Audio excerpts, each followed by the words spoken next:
Shahi Paneer.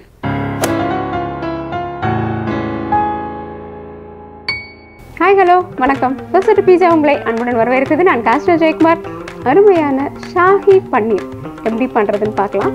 இந்த ஷாஹி பன்னீர் அப்படின்றது வந்து எப்படின்னா ரொம்பவே வளமானது, ஒரு ராஜ இதில் செய்வாங்க அப்படின்ற மாதிரி இதுக்கு சொல்லுவாங்க. அது மாதிரி இதுக்கு என்ன பண்ண போகிறோம்னா, இதை வந்து நல்ல பால் மற்றும் பாதாம் முந்திரி எல்லாம் அரைச்சி ஊற்றி ரொம்ப சுவையாக அருமையாக பண்ணக்கூடிய இந்த ஷாஹி பன்னீரை சுலபமாகவும் நம்ம உணவு விடுதிகளில் உணவகங்களில் கிடைக்கிற மாதிரி அதே மாதிரி சுவையாகவும் பண்ணலாம். வாங்க. நம்ம கொஞ்சமாக எண்ணெயை சுட வச்சுக்கலாம். இப்போ நம்ம என்ன பண்ண போகிறோம், ஒரு வெங்காயத்தை அரிஞ்சு வச்சுருக்கோம். முடிஞ்ச வரைக்கும் இது ஒரு வெள்ளை நிறத்தில் இருக்கணும். அதனால் நம்ம என்ன பண்ணுறோன்னா, வெள்ளை நிற வெங்காயம்,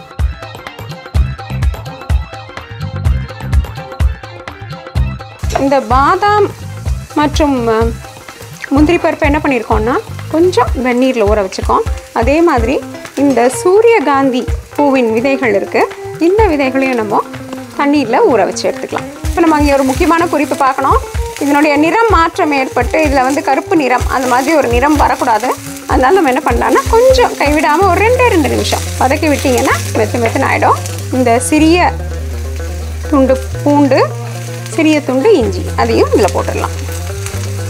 மற்றும் பச்சை மிளகாய் வந்து நம்ம குடும்பத்தின் காரத்துக்கு ஏற்ற மாதிரி நம்ம போட்டுக்கணும். நம்மளுக்கு இப்போது ரொம்ப காரமாக வேணும் அப்படின்னு நினச்சிங்கன்னா ஒரு 3-4 மிளகாய் போடலாம், இல்லைன்னா 2 மிளகாத்தோடு நிறுத்திக்கலாம். இப்போ தக்காளி இது கூட சேர்த்துடலாம்.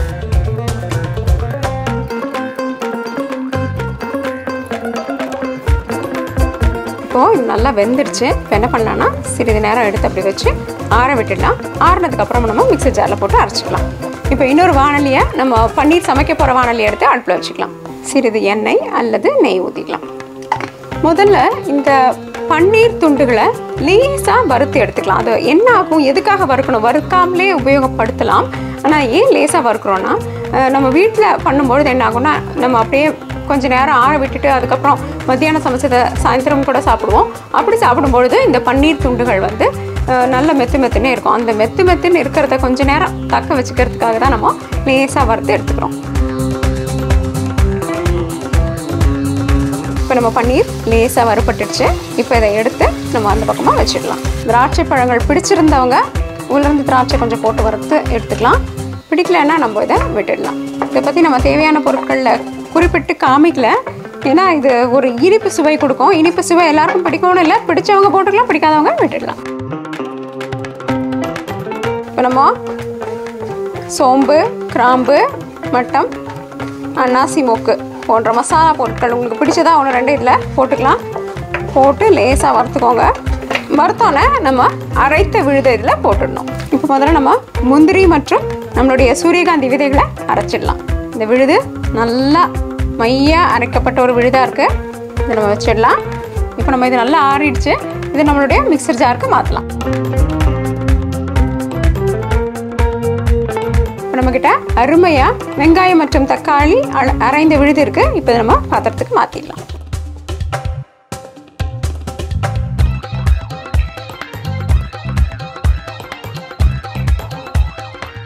இப்போ நம்மளுடைய தனியா அல்லது கொத்தமல்லி பொடி, இதை சுவை பார்த்துட்டு நீங்கள் வேணும்னா இது கூட மிளகாத்தூள் சேர்த்துக்கலாம், இல்லைனா சேர்த்துக்க வேண்டாம். இப்போது இந்த நேரத்துலேயே இந்த சமயத்துலேயே நம்ம உப்பை சேர்க்கறது ரொம்பவே நல்லது. இதை அலசி நம்ம இந்த தண்ணியை இதில் ஊற்றிடலாம். இப்போ இதை மூடி வச்சு ஒரு 5 நிமிஷம் நல்லா கொதி வரட்டும். கொதி வந்ததுக்கப்புறமா அரைத்த முந்திரி விழுதை நம்ம இதில் சேர்க்கலாம். நான் வந்து மிளகாய்த்தூள் சேர்த்துட்றேன். இப்போ நல்லா கொதிச்சிட்ருக்கு. இப்போ நம்ம என்ன பண்ணலான்னா அரைத்த முந்திரி பாதாம் விழுதை சேர்த்துக்கலாம். இந்த விழுதை சேர்த்த உடனே என்னாகும், கொஞ்சம் நேரத்தில் நல்ல ஒரு கட்டி பக்குவத்துக்கு வந்துடும். அதனால நம்ம கொஞ்சம் கூட இதில் தண்ணீர் கொஞ்சம் சேர்த்து இதை இலகி கொஞ்சம் தளர்வாக வச்சுக்கலாம். சரி, இப்போ இதை கொஞ்சம் சிறு தீக்கு நம்ம குறைச்சி வச்சிடலாம். வச்சதுக்கப்புறமா என்ன பண்ணலான்னா ஒரு 5 நிமிஷத்தில் நம்ம வறுத்த பன்னீரை இது கூட சேர்த்துடலாம். இப்போ 5 நிமிஷத்துக்கு அப்புறம் பார்த்தீங்களா லேசாக கட்டிப்பட்டு கொதிக்க தொடங்கியிருக்கு. இப்போ நம்ம இது கூட இந்த பன்னீர் துண்டுகளை சேர்த்துடலாம். பன்னீர் துண்டுகளை சேர்த்ததுக்கப்புறம் நம்ம என்ன பண்ணணும்னா நல்லா சிறு தீயிலேயே இது இருக்கணும். ரொம்ப தீயை அதிகரிச்சிட்டோம்னா இது வந்து இந்த பன்னீரெல்லாம் ரொம்ப திரஞ்சு போன மாதிரி ஒரு சரியான பக்குவத்தில் இருக்காது. அதனால சிறு தீயில் வச்சு ஒரு 5 நிமிஷம் மீண்டும் இதில் இருக்கிற அனைத்து சுவையையும் இந்த பன்னீர் எடுத்துக்கிற மாதிரி நம்ம கொதிக்க விட்டுடலாம். இப்போ 10 நிமிஷம் நல்லா கொதிச்சிருச்சு. இப்போ நம்ம என்ன பண்ணலான்னா இதன் மேலே வறுத்த திராட்சை பழங்களை தூவிட்டு நாம் புளிப்புக்கு 2 தக்காளி தான் சேர்த்துருக்கோம். அதில் வந்து நல்ல புளிப்பு தன்மை இருக்குமா அப்படின்றது சந்தேகம் தான். அதனால பிடிச்சவங்க அரை எலுமிச்சம்பழத்தை இதில் சேர்த்துக்கலாம்.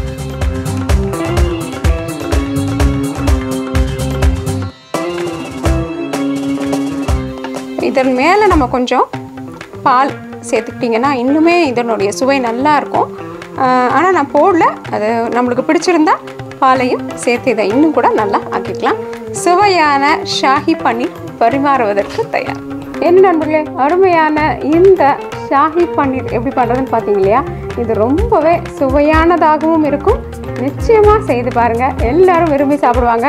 குடும்பத்தினர் மற்றும் குழந்தைகளோட பகிர்ந்து உங்கள் கருத்துக்களை எங்ககிட்ட தெரிவிங்க. தோசை பீட்சா என்றென்றும் உங்கள் நாவிற்கும் வயிற்றுக்கும் நல்லதொரு சுவை. இந்த வீடியோ உங்களுக்கு பிடிச்சிருந்தா லைக் ப்ரெஸ் பண்ணுங்கள். தோசை பீட்சாக்கு மறக்காமல் சப்ஸ்கிரைப் பண்ணுங்கள். நன்றி, வணக்கம்.